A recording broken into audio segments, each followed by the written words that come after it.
be blackmailed here. And I will answer you now also. Sorry?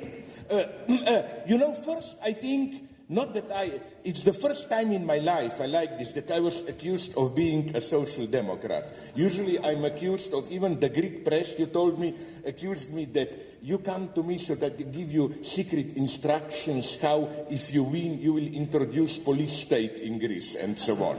But I would nonetheless like to say this. When you painted the social democracy as the ultimate catastrophe and so on and so on. Yeah, but let's be frank. The so-called Stalinist state socialism was also a no less mega catastrophe than social democracy. Sorry to tell you. Last thing, now comes the truly problematic point. I think, and this will be something that many of you will not agree, as much as I support, as long as it goes, this dream of non-representative immediate democracy and so on, I don't believe that different forms of local self-organization and so on, whatever, or communal cooperations and so on, have the potentials to universalize themselves. I'm here, shamelessly I'm saying back from Marx to Hegel. We need to reinvent the state. We need more than ever a strong regulative state. I wish you all the well with your Crete commune, and it will be maybe a nice tourist attraction, like they are now the Zapatista. You know, they had their leader in Mexico, Subcomandante Marcos. Now, it's in a fully justified way. He's now called Subcomandante Marcos, because sorry, no, I seriously mean it. What do you believe in? That there will be some kind of direct sense that local communes with... Bitte? Yeah. And I know what I'm talking about. I was there. It's the moment he started to play moral authority, he was totally integrated. They love him. The most corrupted politicians love him, and so on and so on. It's, for me, intellectual purism. It lost the moment, the path he has chosen. Here, I must say, I'm totally opposed to his official ideologies. Who was here, I think? John Holloway or who? No? Oh, no, sorry, met him in London, yes. Who said, for example, Holloway also tried to appropriate the Greece protest. He said, I was in Greece and it was wonderful. A park was proclaimed liberated zone, and they put on the entrance gate to a park in Athens an inscription, entrance prohibited to capitalism and so on. And I answered him, if I were to be the most corrupted capitalist, I would support the idea of these parks. It's wonderful. You have a closed space where people feel to be free, so that then they work even better on Monday when they return to their office. You see, that's what I'm saying.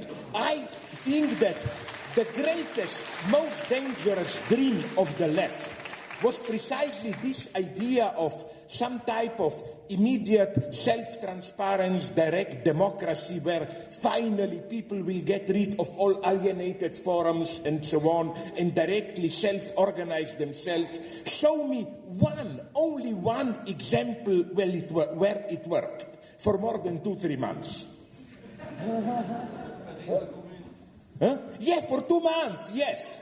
For 2 months, yes. I don't want that. I want him to be in power, for life. I want him to be re-elected with Stalinist numbers, like, okay, not Saddam numbers, not 101%. Yeah, no, I'm quite serious here, because, that's what I was saying before. I don't like these enthusiastic moments. Oh, for 2 months people are in power, and then what? And then you meet once a year in a cafeteria and have nostalgic memories, how wonderful they were those months. But then in the middle of those nostalgic memories, your phone rang. Sorry, I have to run back to my bank now. The boss is calling me and so on. I want the left to offer an actual alternative for the daily life when the enthusiasm is over. I want the left to be able to change things at the most everyday common life level. You cannot have all the time this enthusiastic participatory democracy mobilization. Let's be frank. I don't want to be mobilized politically all the time.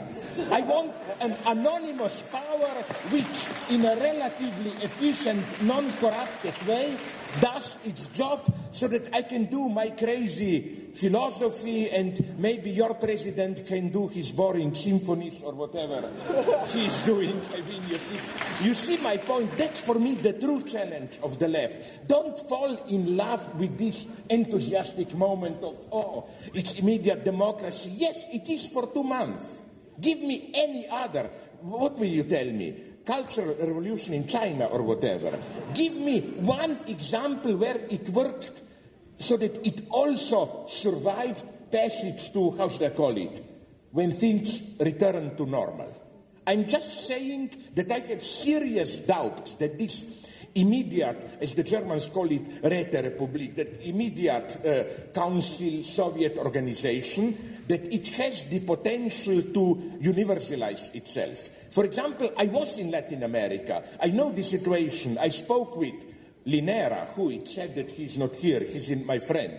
And he made this clear to me that he told me that with all this local self-organization that they have in Bolivia, he told me that his big lesson is that to have a really functioning local direct democracy, you need a very well-organized state background, providing basic safety, the whole educational system, and so on and so on. Now, I'm not saying we should keep the old bourgeois state. I'm saying we should reinvent also these large-scale mechanisms. I'm sorry, I was on purpose trying to provoke you. No. Tomorrow, wait, please. Half a minute to it. No, it will be 3 minutes and there are 700 people. Please, there will be opportunity now, I will announce it. Excuse me? And so what? That's my function. I'm the moderator, sorry. I'm here to stop you and to leave other people speak as well. But okay, you got the mic if it will be very short, please. Okay, no. Okay, you see the direct democracy here, right? People are not satisfied, they want their questions, sorry.